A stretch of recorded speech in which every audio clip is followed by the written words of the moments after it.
Wasari'u ila maghfiratim min rabbikum. Bersegeralah kalian kepada ampunan dari Rabb kalian. Maksudnya segera taubat. Astaghfirullahaladzim.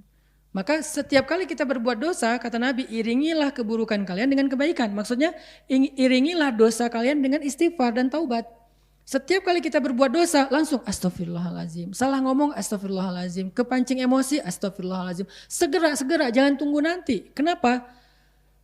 Narasi paling sederhananya kan kita nggak tahu usia kita. Itu yang paling sering. Tapi narasi lain adalah kenapa harus ditunda kalau itu sebuah kebaikan. Belum siap, nggak apa-apa. Kalau kita merasa belum benar-benar siap, memangnya kita siapnya kapan? Setahun lagi? 2 tahun lagi? Kita belum tahu juga kapan kita siap. Dengan kita istighfar, dengan kita menyegerakan kebaikan, kita berharap Allah yang akan mentaufikkan kita, membantu kita dalam proses itu.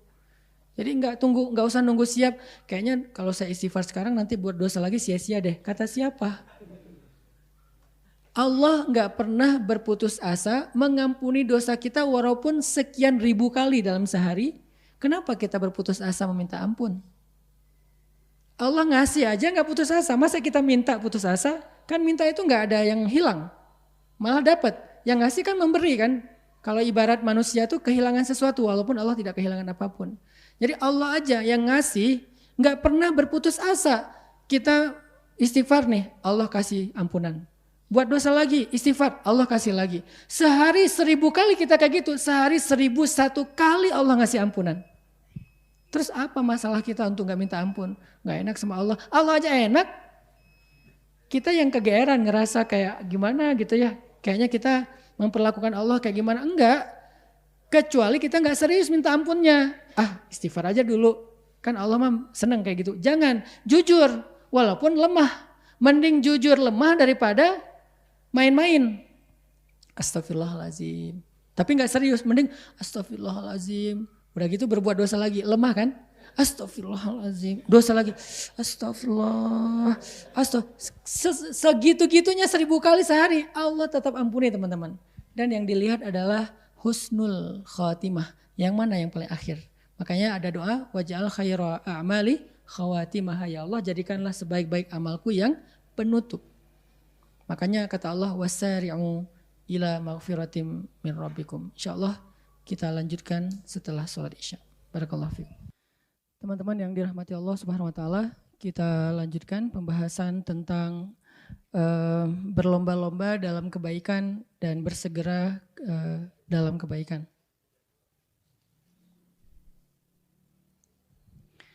Tadi kita membaca surat Ali Imran ayat 133, wasari'u ila maghfiratim min rabbikum jannah. Jadi Allah meminta kita untuk bersegera atau tidak menunda-nunda waktu.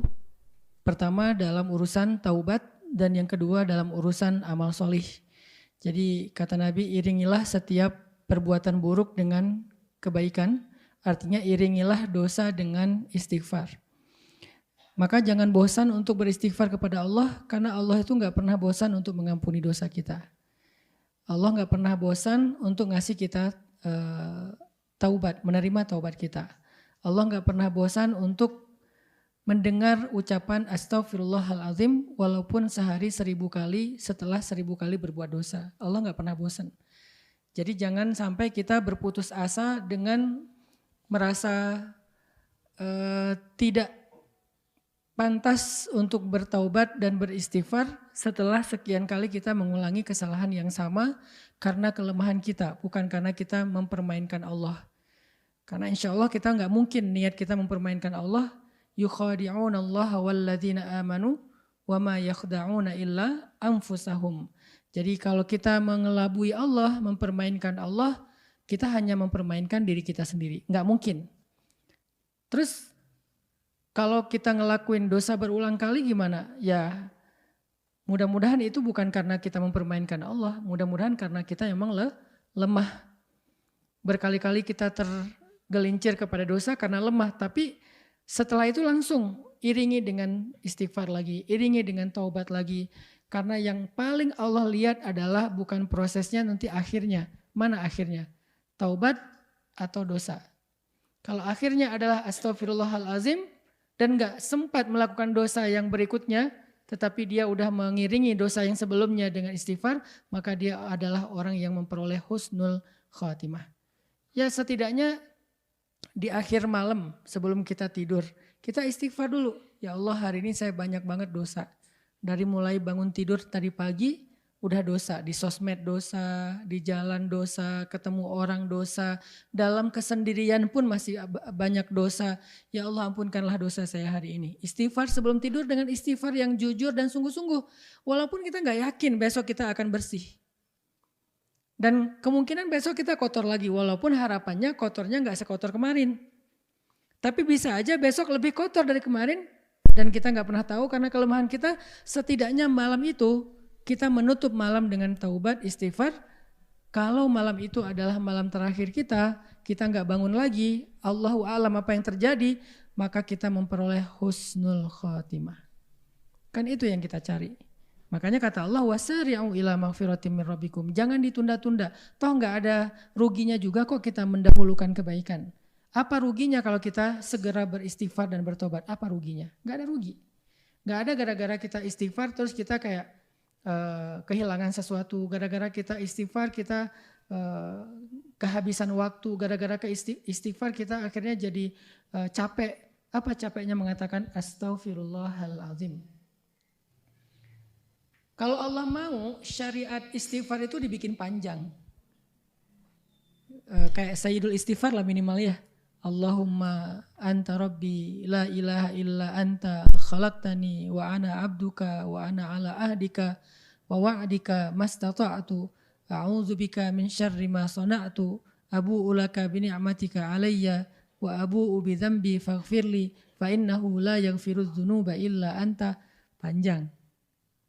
Kalau yang mau segini keren karena ini Sayyidul Istighfar, pemimpinnya istighfar. Kalau yang bisa hafal ini luar biasa ini kalimatnya. Tapi bagi yang gak mampu menghafal ini atau gak mungkin juga kita baca ini misalnya setiap berbuat dosa baca itu kayak panjang gitu ya. Bukan gak mungkin, agak berat mungkin bagi sebagian besar dari kita termasuk saya. Ada gak yang lebih ringan supaya kita gak menunda-nunda istighfar? Kayaknya gak cukup waktu Ustadz. Saya lagi hektik nih, saya lagi meeting nih, saya lagi apa. Kan lagi meeting kayak salah ngomong misalnya kayak gak sengaja ngetawain temen. Masa Allahumma anta rabbi la ilaha illa anta khalaqtani wa ana abduka. Ngapain lo ngelamun? Ntar lagi istighfar. Jadi kayak panjang kan, jadi takes time gitu kan. Makanya ada yang lebih ringkas, lebih pendek, lebih mudah, lebih bisa dilakukan secara spontan. Ngetawain teman, salah nih astagfirullahaladzim. Beres.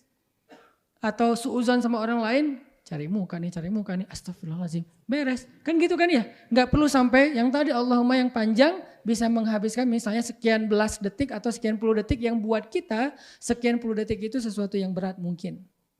Maka ada yang ringan, astagfirullahaladzim. Terus ruginya di mana?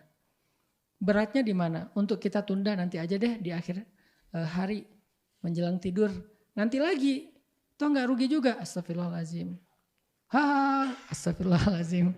Wah gak benar, astagfirullahaladzim. Apaan sih? Astagfirullahaladzim. Terus aja gitu. Sehari entah berapa kali, Nabi aja yang gak punya dosa sehari 100 kali. Yang 100 kali itu gak harus kita tasbihin. Arti 100 kali dalam hadis tersebut artinya Nabi itu sering kali beristighfar walaupun beliau bukan orang yang berbuat dosa, maksum. Gimana kita? Berarti dari pagi udah biasain aja astagfirullahaladzim. Setiap kali kita ngerasa ada salah. Sekecil apapun. Lupa astagfirullahaladzim. Karena tidaklah lupa itu wa ma ansanihu illa syaitanu an adzkurah. Biasanya sebabnya karena syaitan. Akhirnya bikin kita lupa terhadap satu kebaikan. Sama pasangan, sama anak, sama orang tua, sama siapapun di jalan, klakson kepanjangan, astagfirullahaladzim. Apa mungkin sebel sama orang akhirnya disalip terus senggol dikit bagian belakang kendaraan, astagfirullahaladzim. Atau apalah, di jalan kan banyak banget dosa kita tuh. Sekarang orang kalau misalnya gak kayak gitu ya kejadianlah hal yang aneh kayak sekarang tuh. Gebukin orang di jalan lah, apalah, main hakim sendiri lah. Belum tentu juga itu begal, belum tentu juga itu tabrak lari, bisa jadi itu adalah modus baru dan seterusnya. Ya udah banyak-banyakin istighfar, biasanya setelah istighfar Allah kasih kita tuma'aninatul qalb. Karena kenapa? Ala bidzikrillahi tatmainnul qulub. Bukankah dengan mengingat Allah hati jadi tenang? Biasanya kalau udah tenang, emosi lebih reda tuh. Istighfar. Aneh aja kita negara muslim terbesar di dunia, tapi kejadian-kejadian di jalan itu bikin kita malu dengan negara-negara non-muslim, tapi mereka lebih elegan, lebih baik perilakunya di jalan, nggak kayak kita. Minta maaf, ngasih respect ke orang lain yang ngasih jalan, ngasih jempol, kalau dia ngasih jalan buka kaca, makasih atau apa. Itu kan di luar orang udah biasa kayak gitu, jarang banget pakai klakson. Di kita kan klakson hobi ya. Kayaknya kalau sehari nggak pakai klakson rasanya gimana gitu ya. Kayak ada yang garing, apa yang kurang ya? Oh klakson. Kenapa klakson jadi hobi? Mungkin di kita klakson juga bisa jadi alat untuk silaturahmi. Tirit, tirit, klakson gitu kan, oke lah nggak apa-apa lah. Tapi kayak kadang-kadang jadi kepanjangan juga. Karena kebiasaan klakson atau main ngedim misalnya kayak gitu. Bukan ngedim lagi sih, itu mah udah nyemprot. Biar orang tahu kalau dia punya lampu yang LED. Dari tol itu jarak setengah kilo udah terang banget gitu. Sampai kita juga jadi halu ya. Ini saya di mana, di negeri yang alam beda atau apa, masih di dunia enggak nih? Kan biasa kalau dipindah alam tuh tiba-tiba terang gitu kan. Wah ini kayak pindah alam, ternyata ada yang pakai lampu LED. Intinya sih banyaklah kesalahan kita dalam sehari teman-teman. Udah istighfar aja yang banyak. Salah ngomong, salah respon, salah apa. Istighfar. Wasari'u. Kemudian wajannah itu artinya bersegera juga berbuat baik. Berbuat baik itu enggak susah. Kalau dalam bentuk ibadah, kata Nabi kalimatan khafifatan 'alal lisan, saqilatan fil mizan, habibatan ilar rahman, subhanallahi wa bihamdih, subhanallahil azim. Ada dua kalimat sangat ringan diucapkan dengan lisan, tapi berat banget di timbangan kebaikan dan Allah sangat menyukai kalimat itu. Allah yang Maha Rahman suka dengan kalimat itu. Apa? Subhanallahi wa bihamdih, subhanallahil azim. Kebalik nih, subhanallahil azim wa bihamdih, tetap dapat kebaikan yang luar biasa. Jadi cuman sekedar nih saya ngomongin kayak gini teman-teman langsung komat kamit subhanallah wa bihamdi subhanallahil azim. Udah dapat. Ngapain nunggu nanti coba? Pada diam? Jangan diam, ngomong langsung subhanallah wa bihamdi ngapain? Oh iya. Oh iya. Ngapain sih kayak gitu? Udah aja langsung ngomongin subhanallah wa bihamdi subhanallahil azim. Kan bisa gitu ya? Itu artinya kita enggak spontan untuk wasari'u. Saya lagi bilang misalnya istighfar, udah langsung komat kamit, astagfirullah, astagfirullah. Tulisan kalau udah komat kamit, oh berarti itu wasari'un, tapi kalau, oh gitu. Sampai beres kajian, jam 8:30, pulang ke rumah, jam 9, udah berapa jam tuh ditunda tuh. Itu maksud yang tadi, langsung praktek. Jadi apa ya, call to actionnya itu ya langsung direspon, jangan, oh Masya Allah ya, luar biasa. Mending sih ada kata Masya Allah, tapi bagus juga ya. Menarik nih kajian. Banyak kalimat narasi yang bisa seharusnya diganti dengan subhanallah wa bihamdi astagfirullahaladzim, udah keganti tuh. Tapi kita menggunakan narasi yang lebih panjang. Apalagi sampai muncul kalimat celaan dan seterusnya kalau kita di luar masjid. Astagfirullahaladzim dan subhanakallah wa bihamdi subhanallahil azim. Dan banyak lagi kalimat-kalimat lain yang zikirnya ringan tetapi bernilai besar di sisi Allah. La haula wala quwata illa billah. Kata Nabi itu kayak kanzun. Kanzun itu kalau di kita itu barang tambang ya, kanzun itu. Sesuatu yang ditemukan dari bawah tanah itu namanya kanzun. Yang tersimpan, yang terkubur, yang harus dicari, susah dapatnya. Tapi kalau udah dapat berharga banget, mahal. Itu namanya kanzun. Siapa yang mau punya tambang? Saya punya cita-cita, seru ya kalau jadi pemilik tambang, jadi pengusaha tambang gitu kan. Tambang batu bara, tambang nikel, tambang apa, tambang ini, tambang itu, paling ininya tambang emas misalnya. Saya punya tambang, kan gaya tuh, naiknya Range Rover. Biasanya kan pemilik tambang naik itu tuh. Kalau kita pengen jadi pemilik tambang, ada caranya apa? La haula wala quwata illa billah, itu tambang. Di mana tambangnya? Kata Nabi, kalimat itu Allah simpan di bawah arasy. Itu kalimat yang Allah simpan di bawah arasy. Dan gak sembarangan orang dapat itu. Artinya kalau kita pengen punya satu tambang di bawah arasy Allah langsung. Agak ini ya. Agak la haula ya. La haula wala quwata illa billah. Kaget gitu. Kalau kita apa tadi teh? Tambang. Kalau kita pengen punya tambang di bawah arasy, maka caranya ucapkanlah la haula wala quwata illa billah. Kalau kita pengen punya tambang yang lebih besar, yang lebih banyak hasilnya, ya banyakin aja la haula wala quwata illa billah, karena itu tambang langit banget itu. Tambang bumi itu batu bara, nikel, emas dan seterusnya. Saya bukan orang tambang jadi nggak terlalu menguasai. Tanya Mardigu misalnya, yang ngerti tambang. Tambang bumi banyak, tapi kita kan nggak dapat jatah nih. Kayaknya mau jadi apa pemilik tambang kayak nggak kepikiran. Mungkin nggak ya, bisa nggak ya jadi saya pengusaha tambang kayak Haji Hisham atau siapa. Kayaknya agak berat ya, hanya orang yang cukup terpilih lah. Walaupun harusnya semuanya bisa bahasa motivasi. Kalau dia bisa, kita bisa. Tapi kalau realistisnya kan di antara kita di sini mungkin nggak tahu ada nggak orang tambang di sini. Mungkin nggak ada, kalau ada pun 1-2 orang doang. Cari aja di depan ada yang parkir Range Rover nggak? Nggak ada Ustadz ya, berarti kita nggak ada yang punya tambang. Tapi mau nggak punya tambang yang lebih baik daripada di bumi? Tambangnya di langit, persis di bawah arasy. La haula wala quwata illa billah. Apa untungnya Ustadz punya tambang itu? Ya seperti untungnya punya tambang di bumi, lebih untung lagi punya tambang di langit. Coba kalau orang punya tambang gimana? Saya pernah di Palembang tuh. Ada satu muslim di Palembang, saya nggak usah sebutin namanya. Beliau punya rumah 4, maaf ya. Memang mungkin beliau adil dan ridho, istrinya 4. Harus prolog dulu yang panjang biar gak salah paham. Rumahnya 4 itu di jalan besarnya Palembang, itu rumahnya tuh kayak istana, jajar 4. Saya pas lewat saya nanya, ini kantor apa, ini gedung apa, kayak tower gitu, kayak mall gitu kan. Oh enggak Ustaz, ini rumah pribadi, ada 4, seragam lagi. Satu gerbang gitu kan, kayak komplek yang megah banget, rumahnya kayak istana. Saya bilang punya siapa? Punya Haji Fulan. Beliau punya sawit, ukuran lahan sawitnya tuh kayak udah seukuran 1 kabupaten. Masya Allah ya. Berarti orang kalau punya sawit, punya batu bara, punya nikel, punya emas, hidupnya enak banget. Punya pesawat pribadi, punya airport pribadi, punya mobil berjejer tuh di hanggar pesawatnya. Bisa nggak ya kayak gitu? Bisa, punya tambang akhirat, punya tambang langit. Pastinya kita akan punya privilege yang lebih dari itu. Kan ini privilege bumi nih, dimudahin di sana sini. Itu ada privilege langit loh dari Allah. Itu maksud Nabi bilang dengan analogi tambang.